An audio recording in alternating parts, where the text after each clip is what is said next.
Master of Time versus the Architect of Reality. Look, the moment I started really sitting down and comparing Kang the Conqueror and Doctor Doom, this one specific question absolutely refused to leave my mind. What if we were accidentally shown exactly why one iconic villain was never ever meant to be the final boss, while the other was always just waiting patiently in the shadows for that exact throne? For years, the prevailing thought has been that Kang was the ultimate endgame, the Master of Time, the man who could see entire histories unfold before they even happened. It makes sense, right?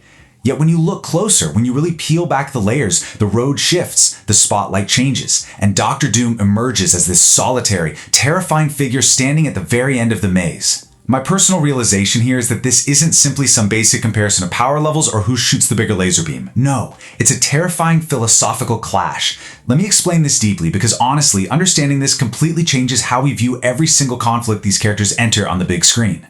So ownership over time versus ownership over existence. The core of their clash comes down exactly to this. Now, at first glance, those two goals might sound incredibly similar, maybe even identical. But the deeper we go into this, the more frightening the difference actually becomes. I want to set the stakes immediately here. We are not just comparing two superpowered beings. We are examining a fundamental ground-up difference in how they perceive control itself. Kang wants to conquer the timeline. He wants to ensure that the flow of history operates strictly under his specific calculated design. Doom wants to own existence itself. He doesn't just want to control the events on the timeline, he wants to control the very fabric of reality that those events happen within.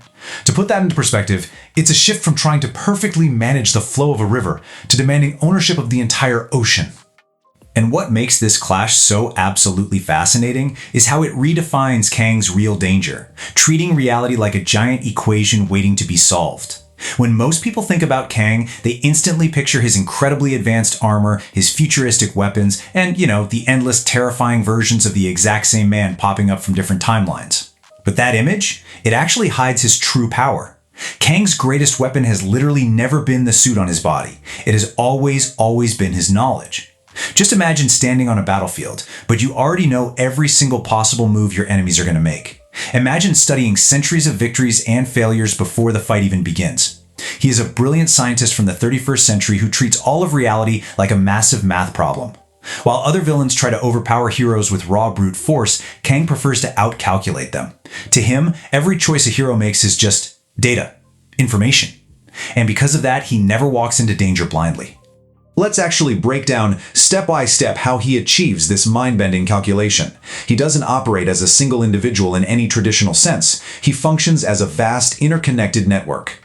Step 1. He collects multiversal experience. Step 2. He learns from collapsed timelines. Step 3. He accumulates unstoppable power. Think about what this actually means in practice. A failure that would completely destroy a normal villain? For Kang, it simply becomes a lesson. One version falls in battle, another version takes notes and learns. One timeline collapses into nothing, another timeline adapts. Fighting Kang is honestly like fighting a supercomputer that never ever sleeps. Defeating a single Kang feels entirely meaningless when there are countless variations out there processing that exact defeat as fresh data. It's a terrifying strategy built purely on the accumulation of time itself. He doesn't need to be perfect immediately, he just needs enough time to improve. But let me let you in on a closely guarded secret regarding all that supreme intelligence and all that endless preparation. Kang's power actually has a massive hidden weakness. So what happens when someone flatly refuses to play by the rules? Kang's entire empire is built entirely upon systems, timelines, technology, calculations, predictions. It's all highly structured. Remove those structures, and the illusion of his absolute control begins to seriously crack. See, Kang wins because he understands the chessboard better than anyone else in the room. But if a rival appears whose actions simply cannot be comfortably placed into his neat little equations, the certainty that makes Kang so dangerous suddenly becomes extremely fragile. A master strategist fundamentally depends on predictability, even when they're dealing with chaos. If you remove his reliance on predictable systems, you expose a critical vulnerability. He absolutely dominates where information creates order. But beyond that order, waits a very, very different kind of threat. And this exact vulnerability introduces a threat coming from an entirely different, almost completely irrational direction. Knowledge of history versus the force of will.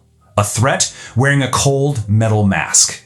Victor Von Doom answers Kang's meticulously calculated knowledge with raw, uncompromising willpower. If Kang represents the cold, calculated knowledge of history, Doom represents the absolute, unbreakable force of human will. The very first thing that separates Doom from almost any other antagonist you can think of is that he flatly, completely refuses to accept limitations. Think about it. Kang looks at the rules of the universe, studies them, and learns how to master them. Doom looks at those exact same rules of the universe and decides, actually, no, these do not apply to me. It is a fundamental ground-up difference between adapting to reality and violently forcing reality to adapt to you. So the absolutely crucial point here is how Doom actually goes about building this kind of power. For him, science alone is not enough. Magic alone is not enough. Political power alone is not enough. Doom wants absolutely everything. Step 1, he studies technology obsessively until he literally stands among the greatest scientific minds on Earth. Step 2, he studies the mystical arts until the most ancient, powerful sorcerers are forced to recognize his terrifying talent. Step 3, he rules a sovereign nation and commands massive armies. While Kang specializes intensely in time and technology, Doom accumulates power across all categories. He never ever traps himself in just one single path like your traditional bad guy. If a brilliant scientific solution fails him, he instantly turns to dark magic. If his magic is challenged, he answers with overwhelming military might. He doesn't choose a path, he conquers the whole shebang. Which brings me to what I truly believe is the most fascinating aspect of all this, the underlying psychology. Consider this profound distinction. Kang behaves like a man trying to manage reality.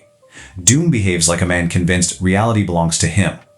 Kang studies endless possibilities and searches for the absolute safest route toward a victory. Doom, on the other hand, sees obstacles and becomes personally offended by their mere existence.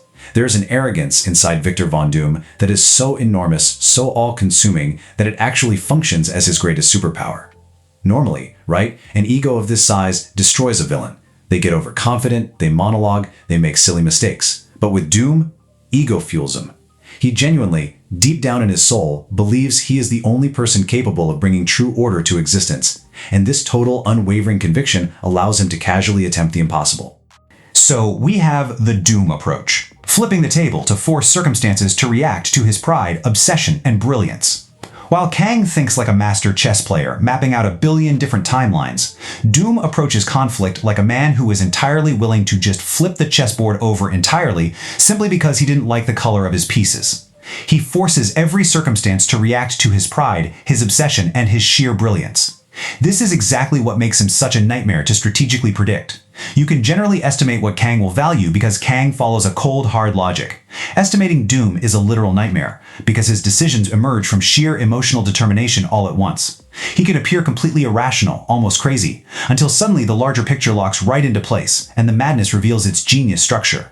Emotion doesn't make him vulnerable. Actually, scratch that. Emotion is the literal nuclear engine driving him way beyond ordinary limits. Let's dive into their raw power for a second, because this is where the gap really starts widening dramatically. Science plus sorcery equals absolute flexibility. Look, Kang's technology is extraordinary. Yes, absolutely. But at the end of the day, technology remains technology. It could be damaged, it could be interrupted by an EMP, or it can be hacked. Doom's armor tells a completely different story. His suit is a walking arsenal that seamlessly weaves ancient mystical forces right into its technological systems. Think about how visually distinct and terrifying this is. A villain who utilizes Iron Man-level technology, but it's fused perfectly with Doctor Strange-level magic. Energy attacks get absorbed by his science, while magical defenses heavily reinforce his physical titanium plating. This flexibility is absolutely vital, because the universe constantly throws wildly different threats at you. Dimensional anomalies, cosmic entities, magical curses. Doom is prepared for any threat in a way that pure 31st century technology simply cannot match. And when we look at the extreme high end of his potential, the picture becomes incredibly atmospheric. He has stolen cosmic abilities and stood at the center of realities collapsing around him. In the lore, there have been moments where Doom reached levels of power that transformed him into something directly resembling a god. Not just the king of Latneria, and not just the ruler of a single timeline, but God Emperor Doom, a version of the character who literally held a fractured reality together by his own sheer authority. I really want you to process what that means. Kang wants control over the flow of time. Doom has fundamentally reshaped all of existence itself. When Doom reaches his highest level, he completely shifts from being a conventional, standard villain into a literal, unstoppable force of nature. This right here is exactly why I have a very strong theory on why Doom makes a far, far better cinematic endgame threat. It comes down to inevitability versus human obsession. Kang was designed from the ground up to represent inevitability, this terrifying concept that time itself is a weapon. But narratively speaking, once you understand how Kang works, the conflict becomes highly technical. It becomes all about branching timelines and expanding multiversal rules. It becomes, frankly, a bit cold. Doom, however, offers something profoundly different. His story remains deeply, fundamentally personal, no matter how ridiculously cosmic the stakes become. Because beneath all that magical armor stands a man driven by deeply personal, relatable human emotions. Pride, profound loss, raw ambition, and blinding obsession. As movie lovers, we immediately grasp those emotions. The scale gets multiversal, sure, but the motivation? The motivation stays entirely human. There's another massive clue hidden in how each character operates, and this elegantly sets up our ultimate contrast: Kang's dependency. An empire reliant on external infrastructure, technology, and multiversal variance.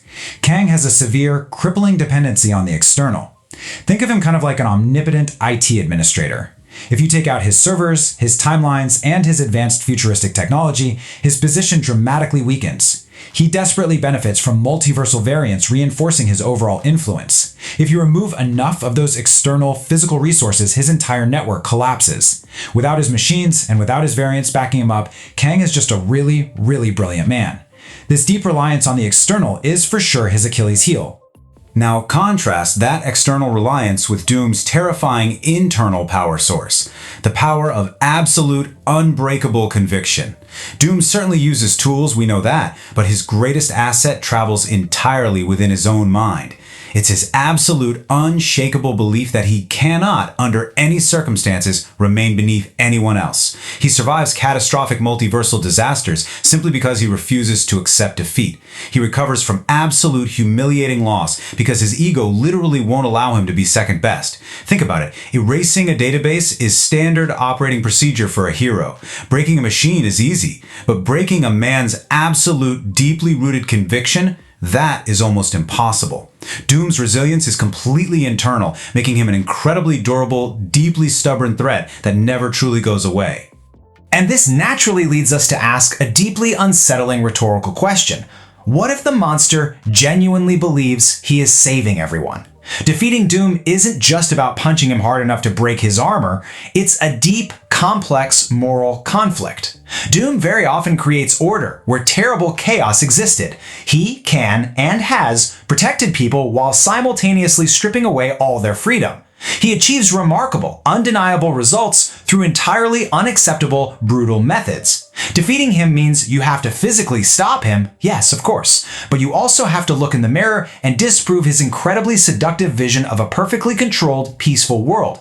He challenges the hero's very foundation and their entire worldview, offering a compelling, if deeply twisted, argument for his eternal rule. So imagine the ultimate hypothetical final clash. The conqueror of systems versus the conqueror of reality. When I picture this, I don't just see a physical fight with lasers and explosions. I see cold, hard data confronting pure, burning ambition. Kang would absolutely arrive with endless preparations, mapping out multiversal probabilities, having 1,000 backup plans calculated right down to the microsecond. But Doom would arrive simply believing that destiny had already chosen him to win. And strangely enough, in a universe where completely impossible events happen daily, Doom's absolute, blinding certainty might just overpower Kang's calculated probabilities. Kang completely depends on finding the best possible outcome. Doom doesn't look for an outcome. He attempts to violently impose his own outcome directly onto reality. Kang is a magnificent, deeply fascinating mastermind, undoubtedly built to threaten time itself. But Doom's ceiling is completely, utterly limitless. He operates on a broader, much more terrifying scale, flawlessly combining scientific genius with ancient mysticism, and cold strategy with terrifying, world-ending confidence. He has already traveled the long road from a mortal conqueror to a literal god. That history alone, that resume, makes him the definitive, ultimate, endgame threat. The throne was waiting for Victor Von Doom all along.